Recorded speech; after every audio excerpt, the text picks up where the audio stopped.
প্রতি বছরের মতো এবারও বসন্ত উৎসব পালনের আয়োজন করতে চলেছে মালদা শহরের ২৬ নম্বর ওয়ার্ড কমিটি। সেই কমিটির উদ্যোগে শুক্রবার সকাল ৭টায় বসন্ত উৎসবের বর্ণাঢ্য প্রভাত ফেরি বের হবে ঝলঝলিয়া মা আনন্দময়ী সেবাশ্রম প্রাঙ্গণ থেকে। প্রভাত ফেরি শেষে নাচ গান সহ নানা অনুষ্ঠানের মাধ্যমে বসন্ত উৎসব পালন করা হবে ঝলঝলিয়া রেলওয়ে পার্কে। বুধবার তারই প্রস্তুতি নেমে এমনটাই জানালেন ২৬ নম্বর ওয়ার্ডের কাউন্সিলর গৌতম দাস।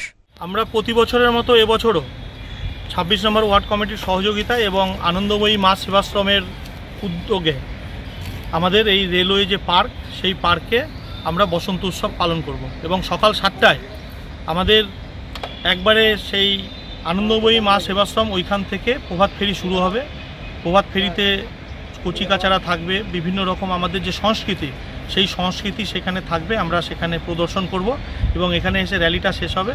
এখানে ঝলঝলিয়ার আপামর সাধারণ মানুষ তারা এখানটায় আসবে। আমরা প্রথমে আমাদের প্রয়াত নেতা দুলাল সরকার, তার যে প্রতিবার তিনি আমাদের সঙ্গে থাকেন এবং এইখানে প্রতিবার আমাদের সঙ্গে সমস্ত রকম সময়টা দেন।